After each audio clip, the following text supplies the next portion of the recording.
اب جمنا ہے، کہو انشاءاللہ، اب تقوی پر جمنا ہے، اب اللہ کی اطاعت پر جمنا ہے، اب گناہوں سے دور رہنا ہے، اور جیسے کوئی غلطی ہو جائے سب کام چھوڑ کے اللہ سے معافی مانگنی، دیر نہیں کرنی، کیونکہ پل پل یہ خطرہ ہے۔ جو واقعی زمانے کے تقاضوں سے واقف لوگ ہیں وہ ہر وقت ان کا دل اس وقت فلسطین کی طرف لگا رہتا ہے، اور اس لیے کہ وہ بار بار تازہ ترین وہاں کی خبریں جاننا چاہتے ہیں کہ کہیں دجال آ تو نہیں گیا، کہیں کوئی ایسا ڈرامہ تو نہیں ہو گیا۔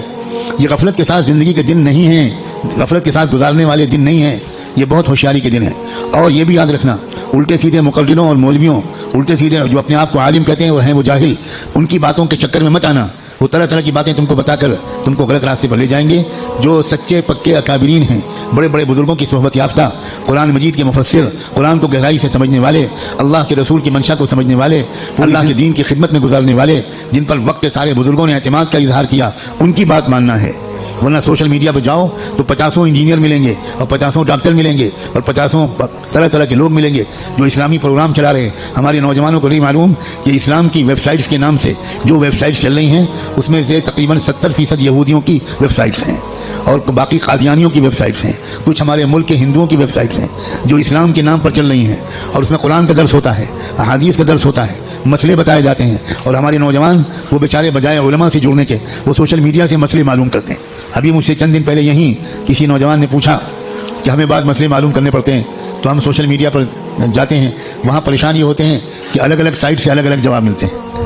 میں نے ان سے پوچھا کہ جب آپ بیمار پڑتے ہو تو سوشل میڈیا پر جا کر علاج کراتے ہو؟ آپ کو کینسر ہو جائے تو آپ فوراً سوشل میڈیا کی سائٹ کھولو کہ ٹریٹمنٹ آف کینسر اور علاج شروع کرو، تو اتنا ضرور فائدہ ہوگا اس علاج سے کہ اگر وہ علاج نہ کراتے تو 1-2 سال گھر والوں کو تیمارداری کرنی پڑتی۔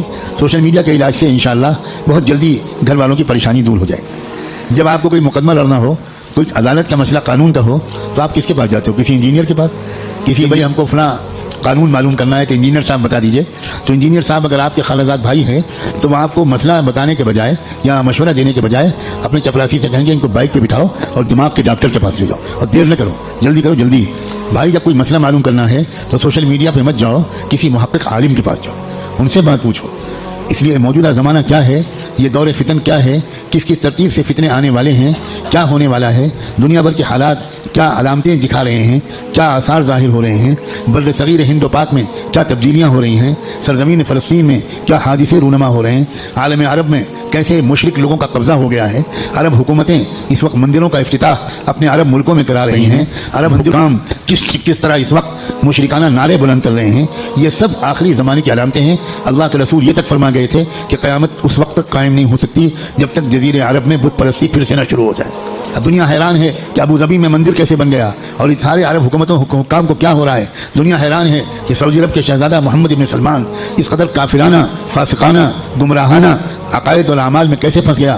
دنیا اس لیے حیران ہے کہ دنیا کو نہیں خبر تھی کہ یہ سب بتا چکے ہیں محمد الرسول اللہ صلی اللہ علیہ وآلہ وسلم۔ اے سعودی حکومت کے گمراہ بادشاہوں، اے دبئی اور ابوظبی کے گمراہ حکمرانوں، ہمارا تم سے کوئی تعلق نہیں، ہمارا تعلق محمد مصطفیٰ احمد مجتبیٰ سے ہے۔ ہم تمہارے محتاج بالکل نہیں ہیں، قطعاً نہیں ہیں۔ تم غلط کرو گے تو ہم غلط کہیں گے، ہمیں اس بات کا کوئی اندیشہ نہیں ہے کہ تم ہمارا ویزا بند کر دو گے، تم ہماری حاضری اس جگہ بند کر دو گے۔ سب کچھ اللہ کے ہاتھ میں ہے۔